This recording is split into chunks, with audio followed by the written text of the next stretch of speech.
Supposedly kasama ko po ngayon si Eric, kaya lang may bisita po sa Palawan, so bumalik siya kahapon. So, yun po.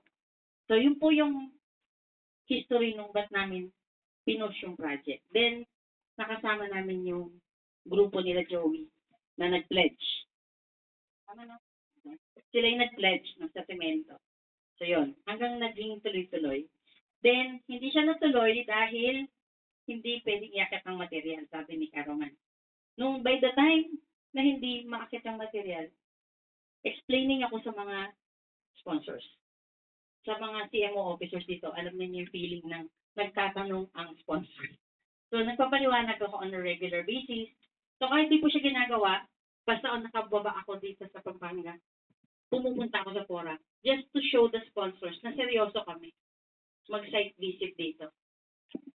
Kaya lang yung time na sinabi sa akin ng KM sasakyan, tumawag ako. Pero man, KM daw yung sasakyan. Ako walang problema, kaya lang may back injury kasi ako ngayon, so idadan.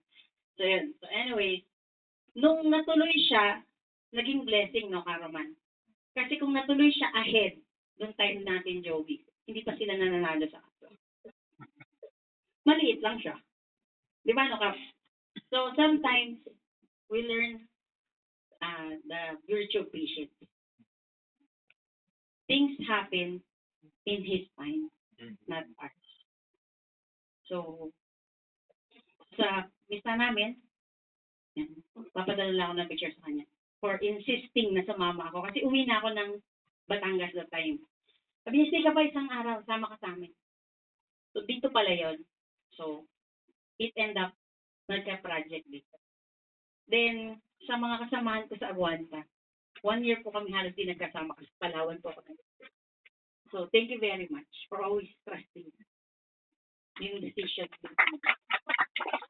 Kasi alam niyo po, ako yung face, ako yung makapalang mukha, malakas ang loob. Pero, these are the people behind me. Sila Tita Nova, sila Tita Sheila, and especially my kids. Kasi yung time na ni-spend ko sa outreach, less time with them. But I know na they're young men already. So alam na nila yung, kaya like ko sila sinasama. Kasi sabi ko sa kanila, you don't need to be rich to help people. You don't need to have money to help other people. There are 3 things that you do. 3 things. Your faith in God. Open your heart. And believe in the people you are with. Pagkatiwalaan mo yung tao kasama mo, buksan mo yung puso mo sa kumagita. At maniwala ka na hindi ka pababayaan ni Lord. Sa totoo lang, bibili ko nga sikat, bahay namin hanggang ngayon, ganyan itsura. Hindi pa rin tapos eh. Kaya nagiging joke namin. Nakakapagpatapos kami ng project. Kaya next namin project yan, bahay na namin. Para magkabahay na ako.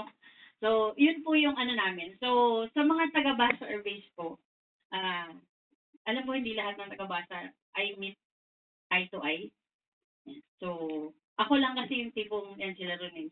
Alam ni rin kung ano yung sinasabi ko.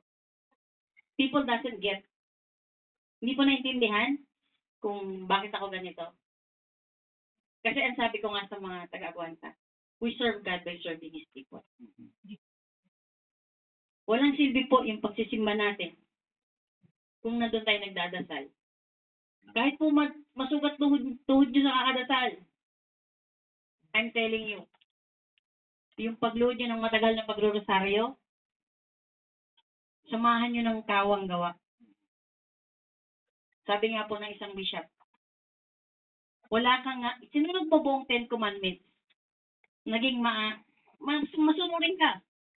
Ang tanong, may ginawa ka bang mabuti? Diba? Kasi sabi nga, whatever you do to the least of my brothers, you do unto me. Kaya kami po sa Aguanta, lagi namin sinasabi, serve God by serving His people. Doon joke namin na nakalagay sa Facebook lagi naman, no? Kawang gawa na may kasamang gala. Kasi hindi kami nakapamasyal sa pagka nagpupunta sa area. Yun po. So, kay Karoman, maraming salamat. Kay Gavin, biro ko kay, in-invite si Tonet, kaya lang dapat susundin ko siya sa San Fernando. Kaya lang, puno kami sa sasakyan. So sabi ko, direct di na kita madadaanan. Sabi niya, send mo na lang yung pictures. Nangako pa man din si Caro man sa akin siya. Oh. Yan. Hindi, kasi gusto kong magkita sila ng makita ni Tonet yung hindi niya nakikita. Kasi ako nakikita ko yung si Caro man ang pinakamatapang niya ito nakilala ko. Siya yung pinakamatapang. Pero, wag naman magagalit si Caro man. Pero, yung lakas ng salita niya, yung tapang niya, isa yung pinagmumulan. Yung pagmamahal niya sa mga kapatid na isa. Yun yung pinagsisimulan nung nung tapang yung, akala mo laging galit. Pero actually, ganun niya kamahal yung mga kapatid natin na Aita. Ganun niya kamahal yung mga nakakatrabaho niya. Na kaya akala mo laging galit. Sa Aguanta kasi ganun din ako. No? Pag may kausap ako mga tao, akala mo lagi akong galit.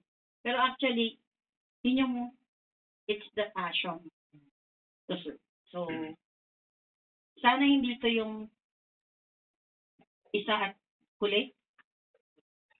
Sana magkita pa kami ulit ni classmate Joey. Sana makita ko po yung mga taga-bus survey. Sana po mas marami pa tayong ganitong activity na hindi tayo sikat. Pero alam natin mahal tayo. Kaya, Caro man, tsaka Kaben, maraming salamat po sa tiwala. At sa CMO ng Fifth Fighter Wing, AIBDC 355, at iba po pong nainging involved, lalo na yung mga sundalong gumawa. Maraming salamat po sa pagtitiwala dun sa pinush namin na project. Alam ko po hindi naging madali, lalo na po sa mga sundalong gumawa dito. Pero maraming salamat po. Hindi namin maibabalik yung oras. Hindi nila maibabalik sa inyo yung napagtrabahuhan nyo. Diyos na ho ang bahala. Katulad ng sinabi ni Pastor, life, water will give life. And as the instruments na naggumawa, for sure, they will be blessed 1,000-fold. So, in behalf of my husband, the Aguanta family, and my children, siyempre, special mention kay Kuya JP, nung aking ever trustful na lagi kong kasama. Minsan din na siya sumasama kasi ayaw daw niya ng alikabukan siya.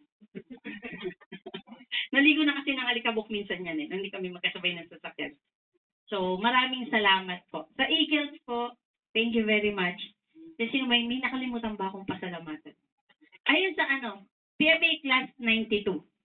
Ayan. So, alam niyo na kung sino yung mga nagpadala ng pera sa akin para maibigay ko yung funding. Ang PMA Class 92 po ang palaging sumusuporta sa akin. Not all, there are certain mista talaga na, next project? Yun yung tanong lagi nila sa akin.